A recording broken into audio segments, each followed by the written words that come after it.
Gyles Brandreth, the former MP, broadcaster, and friend to the royals, will publish his much-anticipated book, Elizabeth, An Intimate Portrait, next week.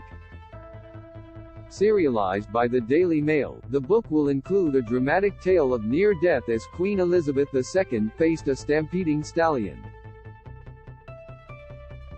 One of worst days of her reign, Queen's grief etched on her face. After royal tragedy, the Queen faced one of the worst days of her reign when she lost her second cousin, Lord Louis Mountbatten, in a fatal attack carried out by the Irish Republican Army, and a royal commentator at the time claimed you could see the monarch's grief etched on her face.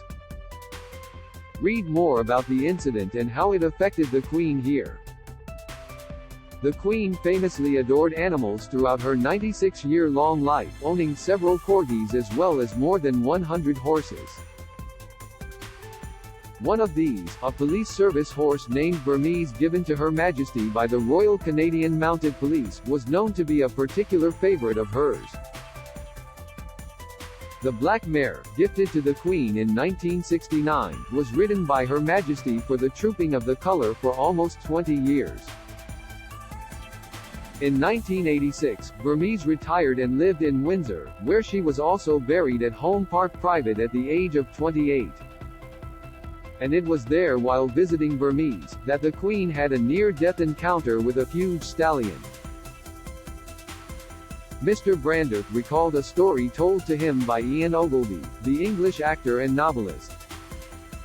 Mr. Ogilvy said he had been presented to the Queen, who was wearing tweeds, a headscarf, and muddy Wellington boots, during a polo match at Windsor. The Queen had been visiting Burmese when she had her near-death experience. Image, Getty. Queen Elizabeth rode Burmese for the Trooping the Colour ceremony for 18 years. Image, Getty. It was then that Mr. Ogilvy remembered the name of the horse she would ride on ceremonial occasions and proceeded to ask, "I was wondering, ma'am, whatever happened to Burmese?"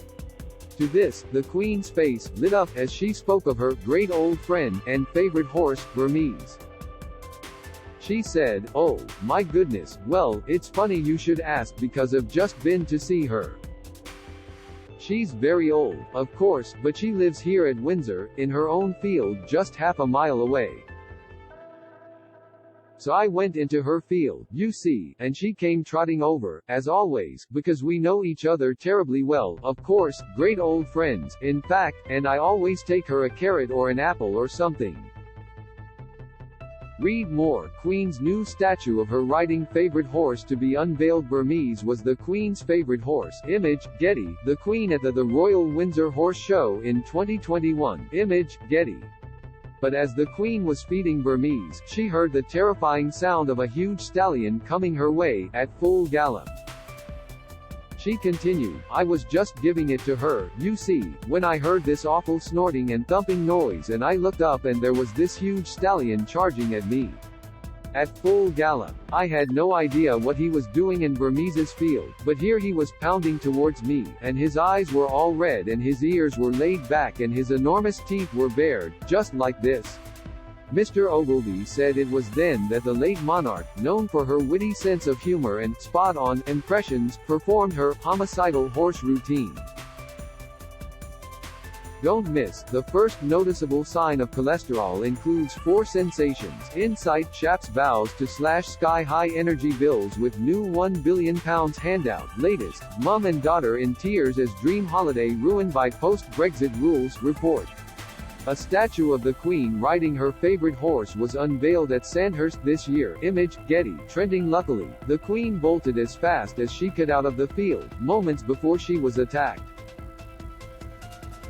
She added, "I knew without a shadow of doubt that he was going to kill me, so I ran, quite literally ran, as fast as I could to the gate and got out just seconds before he attacked me and, well, the fact is, you very nearly lost your sovereign."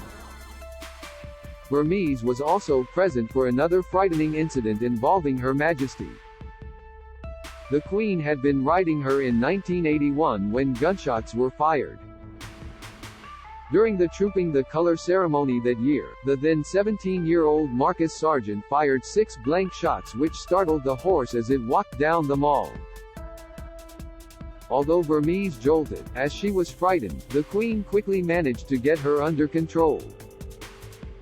Sargent was later prosecuted under the Treason Act and sentenced to 5 years in prison.